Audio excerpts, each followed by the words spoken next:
Hey everyone, Thor here.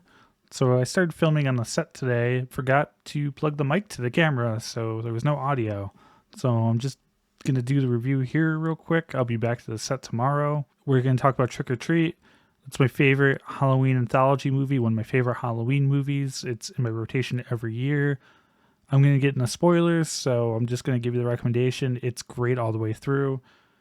It should be in your Halloween rotation. I'm going to talk about each segment and what I think of each segment. Figured it'd be a good idea to do since Figured this would be a good one to do since I just reviewed VHS Beyond. So let's get into it.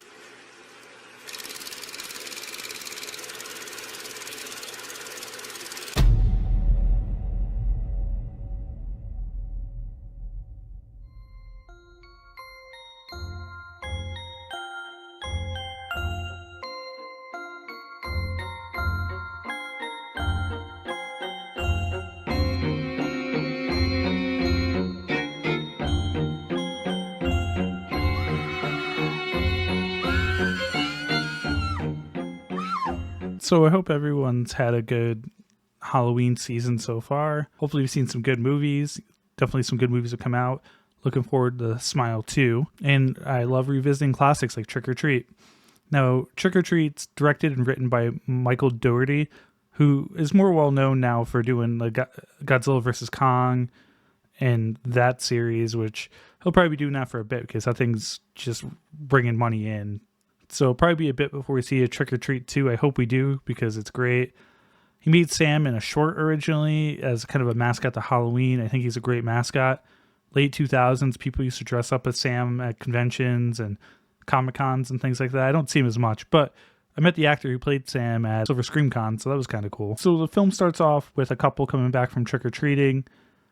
The girlfriend wants to shut off decorations early, and the boyfriend's like, that's not a good idea. You're going to angry the spirit of Halloween. So it kind of sets the stage. Sam's kind of the mascot and spirit of Halloween, but also the enforcer of it. So he makes people pay that aren't in the Halloween spirit. So it's a pretty cool concept.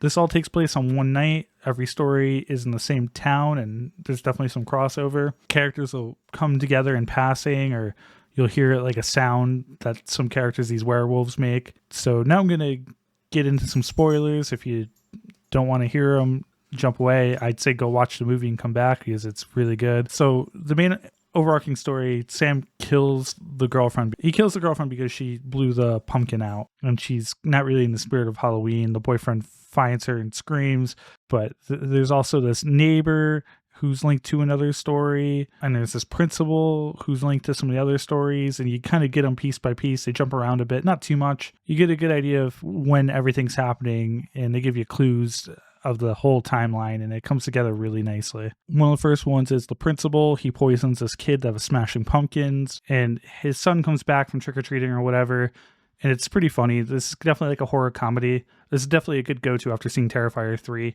It's got a lot of dark humor, which I appreciate. It's not too gory, so it's just a fun Halloween movie. He poisons the kid, and the kid's still alive, and he's trying to bury the body, and the neighbor's asking him what he's doing, and then his son's like getting involved, but it turns out the son's kind of in on it because that's how they make their jack-o'-lantern. The kid's, fine with it, so they've definitely done it before. Says he needs help on the eye. It's a good thing to teach your kids. Another story is there's a school bus driver who was paid by the parents to drive the school bus to take out all these kids. The school bus driver was never heard from again. It's that urban legend, and we all had those growing up, and we've seen them, and a bunch of movies where it's like, oh, this weird creepy thing happened, so let's go investigate it. So they bring a jack-o'-lantern for each kid, and they try to summon them. They don't think it's going to work. They do it to scare this one girl, but she's able to summon them, so then they start attacking, and later, the conclusion of this, that neighbor was the bus driver, and they get their revenge. And I appreciate how they did the comic book aspect. I grew up watching Creepshow. I liked Creepshow when I was younger.